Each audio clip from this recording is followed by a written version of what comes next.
The cloud. Hey, good morning, everyone. Welcome to the July 6th California FFLGuard webinar. I hope you all had a great 4th of July weekend. Chris is unable to join us today as he's dealing with some things at home, unfortunately, but he will be back up and available this week if need be. We are joined, of course, by our friend Avis down in South Carolina, and Hank Yasik has joined us today from Kentucky. He's going to talk a little bit about the supply and demand issues going on in the world right now. And of course, the infamous Michele and Matt Cubiero are here from Michele Associates in California, our FFLGuard partners out in California. So first, the first thing I want to do is I want to hand it on over to Hank. Hank's just going to join us for a couple minutes today. And then, you know, unlike some of us, he has the ability to go get a haircut where he is, and I don't have that ability to do so yet here. So I don't care how many times I see that, I laugh every time. It's you know, listen, this took a lot of work here, you know. So you're going toe to toe with Ronald McDonald there, that's for sure. I am. So Hank, give us a little lowdown on what's going on in your world and what you've been talking to your people about. Yeah, the general trend with a lot of folks now for either new retailers or ones that have been around for a while is they're seeing that whole, you know, bottom of the trough kind of, you know, product leaving faster than they can get it, particularly quality product. That's the stuff that they want to be carrying. And I'm actually, like say, writing an article right now that just talks about one of the focuses that I don't see a lot of stores, and that is looking at what is the pipeline of inventory you've got coming at you and how much profitability is built into that product that's going to allow you to pay your bills and keep things marching on. Because I have personal anxiety, being a former retailer myself, that this isn't a short-term scenario that we're in. We may see this through the end of the year. And sure, most stores, if they've been responsible, can, you know, weather through a short-term product shortage and tap into the checking account a little bit to pay bills and stuff like that. But if we keep going through these cycles of opening up and shutting down, or see a big fall resurgence of COVID and all that, I worry that a lot of retailers don't have the war chest of cash put back to keep paying bills, because if there's such a shortage of product hitting your shelf and you look at how much profit can we pull off of that inventory that we can get, is it enough to pay salaries and utilities and the basics of the business? And so, you know, you have to start looking at your inventory from a perspective of, do I have to bump my prices up a little bit just to generate enough profit dollars to keep continuing to pay the bills, safeguarding against if this stretches out over a longer period of time? And I know that is, you know, as a former retailer myself, an anxious thing to do, because you start worrying about offending customers or being seen as price gouging or whatever that may be. And I just sort of say this as a summary statement. Regardless of what your decision is, communicate very transparently with your client base and customer base out there. Let them know what's going on from a product unavailability perspective. If you have to adjust prices, either because of how much you paid for it at the vendor level or how much you need to pay for it to keep the profits and the lights on, just communicate with folks very, very clearly. I'm actually seeing some big box chains. My local Costco has been doing exactly that with meat, you know, with pork, beef, and chicken and all that. With the shortages that they have, they're right on the front of their cases. They're saying, hey, due to the shortage in circumstances, we're having to temporarily increase our prices in order to keep, you know, this department rolling. And so it's not that your customers aren't going to be bumping into this elsewhere. So the key is communication, being transparent, being open and honest with them to maintain those customer relationships, but doing the right things for your business and maintaining the profitability that allows you to keep moving forward with the mindset of you're building a safety net should this drag on for, it could drag on through the end of the year or even longer from that product shortage perspective. So that's the big anxiety that I'm hearing as a collective coming towards me from people that are either my clients or not my clients, reaching me out via email or phone calls is, you know, I don't have enough stuff. What do I do?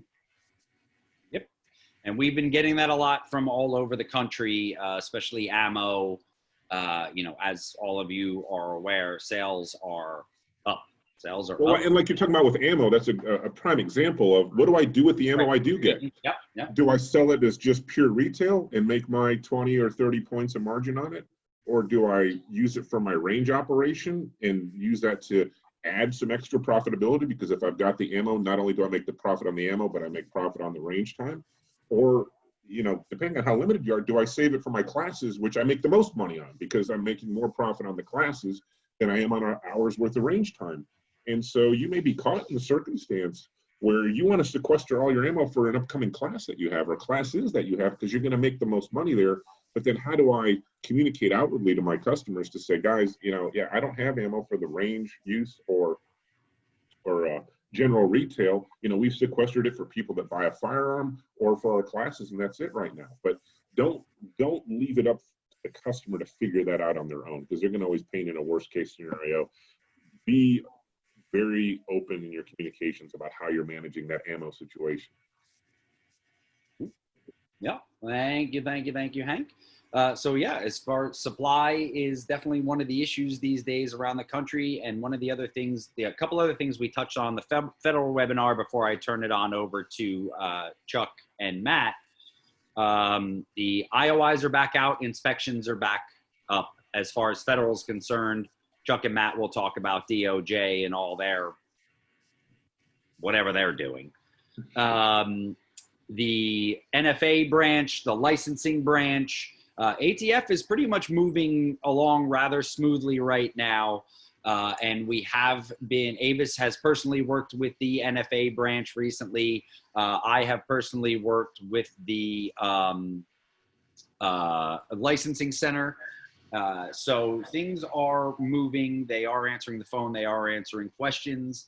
And the other reminder was that the new 4473 is available for order right now. You can go to atf.gov. Make sure you order the new 4473s. If you are on an electronic format and you use an electronic 4473, speak to your provider, whether it be, you know, Fastbound, Epicor, whoever you're using for your electronic 4473, and find out when they're going to be doing their changeover. Yes, Denise, thank you. I know I need a haircut. But the gun is being moved to the front page. One of the questions we just had come in about the 4473, if you can't see it on your computer, is why did the gun move to the front page? Mainly that's for more control purpose. If ATF has the firearm and the buyer right there on the front page, one on top of the other, they have all the information they basically need off of that form, period. Whereas you just had the buyer on the front, and then you'd have to flip the page to see the firearm, the word I'm looking for, the firearm description. That's now all together. They now have the firearm and the buyer all together, and it also almost forces the seller to make sure they put that gun information on the 4473. One of the biggest problems is people, you don't put the gun information on there, you run a NICS, they get denied, and then people take the 4473 and just put it in their denied file. And that's incorrect, that's improper. The firearm description must be on that 4473. Whether it's a proceed or a deny, the 4473 needs to look exactly the same.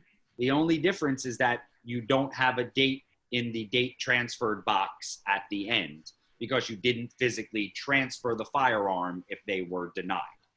So that's why they're moving that information to the front page, so that when you, as the seller, are looking at that form and the IOIs come in to inspect you, or I come in to do a mock audit, we know all that information is there right off the bat just by looking at the front page of the form.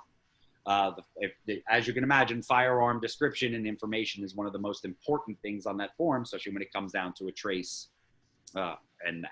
So I'm going to turn it on over to Mr. Chuck Michele, and he and his merry man, Matt Cubiero, can lead us through what's going on in the wonderful state of California. Well, the issues have narrowed somewhat out here. I think I'll let Matt actually cover them all. I think you probably want to cover the couple of lawsuits that we have going on and what may come of those with the CRPA and FFLGuard lawsuits. And then I don't know what's going on at DOJ. I know there's still a bit of a delay on some of the proceed clearances, but I don't know that it's worth suing over those. I think our understanding, and we hear from the participants here, is that that's gotten down to a couple of days as opposed to a couple of weeks. So I'll let Matt go through that stuff. Yeah, so thanks, Jack. So basically, I'll start with the lawsuits first. So for those of you that are not familiar with what's been going on, we filed several lawsuits in various counties, depending on what those counties did initially when all of this started, specifically those counties that closed down firearm businesses.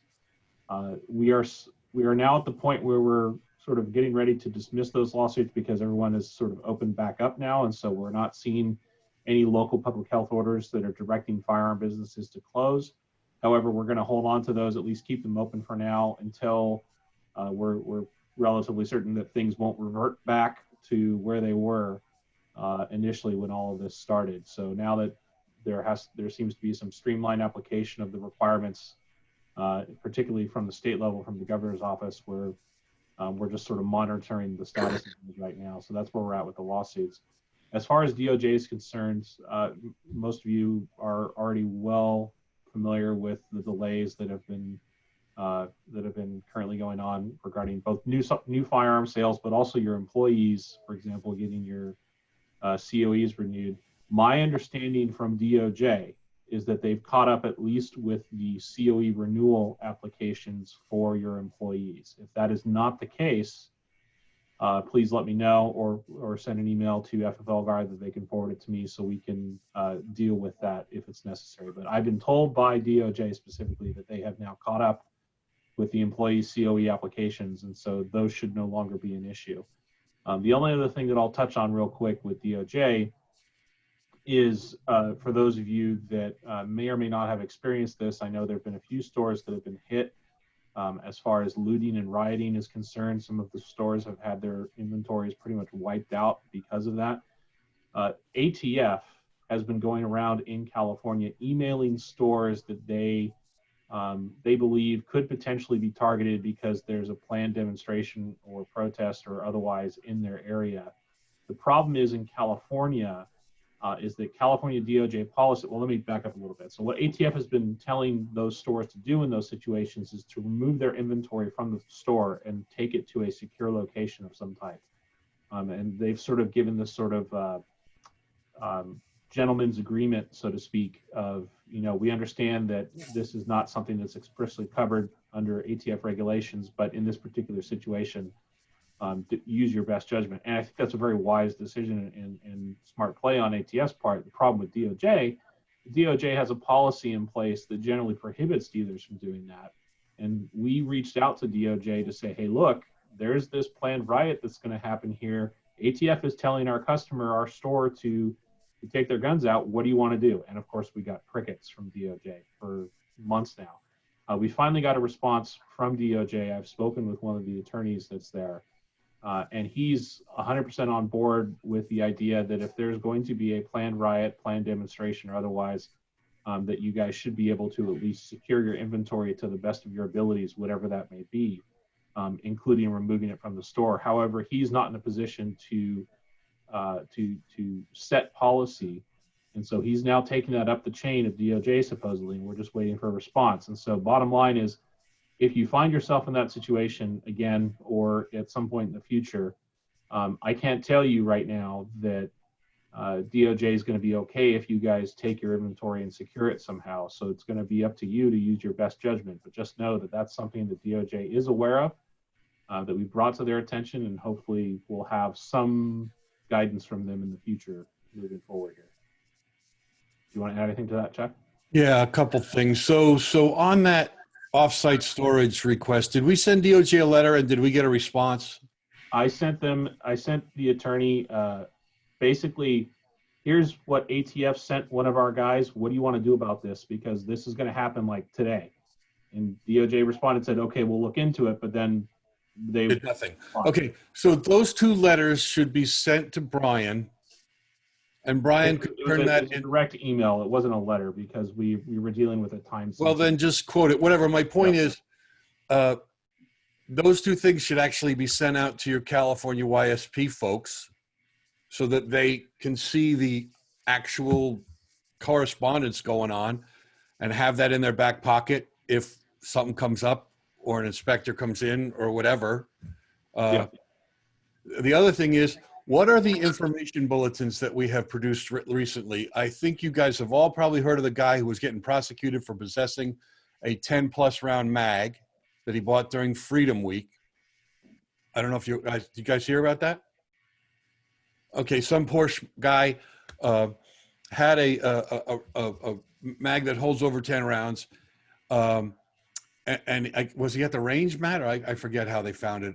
I think he was contacted like through a traffic stop or something like that. It wasn't in any way related to the magazine itself. Okay, so he did not have. He said he bought it during Freedom Week, and that should have been enough, by the way, because then they don't have probable cause to arrest you because they don't have anything that indicates that it wasn't bought during Freedom Week. But they arrested him and prosecuted him. He had to hire a lawyer, and ultimately we helped the lawyer, and the lawyer got the case dismissed. But who needs to go through that crap? So we generated an information bulletin from the CRPA Law Enforcement Committee that FFLGuard should get a hold of. And basically, this should be a standing rule, Matt. Whenever we get something like that going, the information bulletin on best possession practices for a guy with a magazine that holds over 10 rounds that says, if you bought it during Freedom Week and you keep the receipt with it or something, you're going to avoid a lot of headaches. So basically, we laid all this out in information bulletin. What other IBs have we done lately? So for the ones for FFLGuard, we try and focus on ones that the businesses themselves need to be concerned about, because we just got to be careful. You got to be careful about, guys, if you're an FFL, that you're not advising an individual on what is or is not legal. You just got to be concerned about what your business is doing, and as far as what it's either. But that's why we branded CRPA. Right. But then you're just passing along some information that's helpful to your customers. You can email it out, say, look at this nice thing that CRPA did for owners, as opposed to things that CRPA and FFLGuard are doing for dealers. What other ones did we just recently do, though? The most recent one that we did, I think, Brian, you should have, is the best practices for law enforcement sales and transfers. And so we've put out basically an end-all be-all guide to any sort of firearm transaction involving a law enforcement officer or other applicable law enforcement exemption, both from a state and federal perspective. So for those of you guys that have any questions regarding what is the proper procedure or paperwork that's involved for a law enforcement transfer, we've now put together a very comprehensive, detailed bulletin on that, as well as which includes some sample authorization letters to give you guys a better understanding of what may or may not be required to meet a particular exemption, either for federal or state law. So we have that's been out, that I think Brian has mentioned he's already, I saw him nodding his head there, that he sent out, or at least I think he did. Yeah, okay, perfect.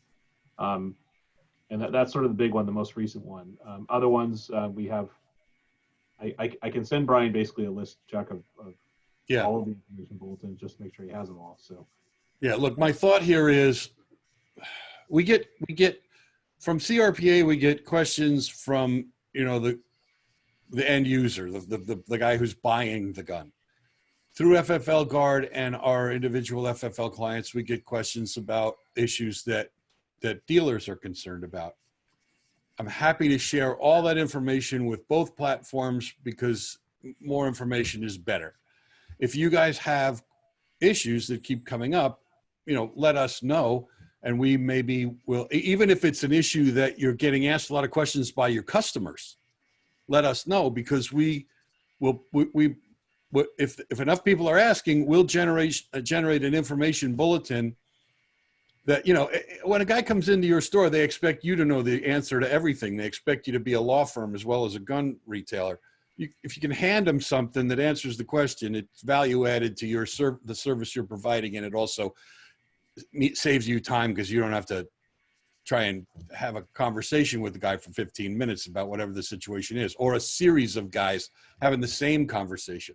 So let us know if there are these things that come up, either from a customer perspective or your perspective, and we'll, generate some kind of information. You all have access to the the questions that you can ask through the help desk.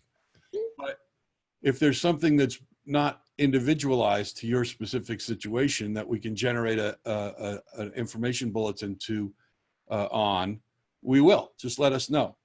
The other thing is, I want to invite you all, and this is another thing we might put out through the email distribution to all California retailers. The CRPA puts this magazine out every month. And it's looking really good these days. I don't know if you guys, I hope you guys all get this. But if you want to be a contributor, if you want to write something, about, why is there an ammo shortage, or is ammo prices good? Why we have to increase prices, or Jesus, we're getting a lot of shit from the DOJ, or whatever you want to say. Poor, pitiful me in these times of trouble. Give us a break. Or line up, keep 6 feet apart when you're lining up at my store. Whatever you want to say. That's a platform that we can print, and CRPA's distribution channels. Those are platforms that you guys are invited to use, contribute to, write something about that you want to say, or tell Brian that you think we need to put something out. He needs to put something out about a specific subject, and we'll help get the word out about that. One other thing I'll mention, related subject, CRPA has put together a range coalition modeled after sort of the successful hunting and conservation group coalition that it started, where ranges across California sign up and basically get the same kind of free information, although tailored to ranges. So we just did an introductory webinar, and for example, we had it's sort of an overview of the topics we're going to cover. One of the slides was on insurance coverage. One of the slides was on environmental management. One of the slides was on developing communication systems. So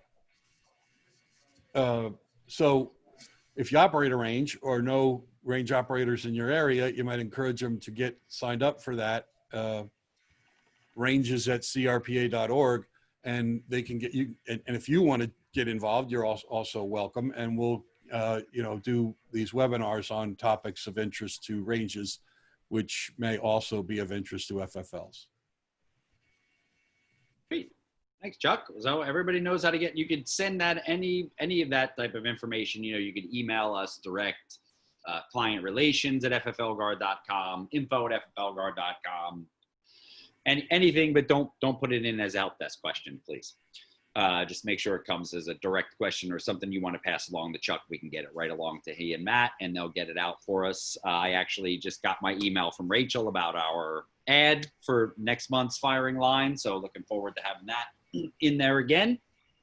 And other than that, I don't think there's, very much going on. We just wanted to keep everybody posted on the current happenings, make sure everybody got through their 4th of July weekend. We are going to continue doing the webinars at least once a month, probably the first Monday of every month, and to keep everybody abreast of the situation. Now, if things start slipping back again, places start closing up again, California is always going to be a hotbed where things, although it's funny with, Arizona, Texas, and Florida taking all the press these days,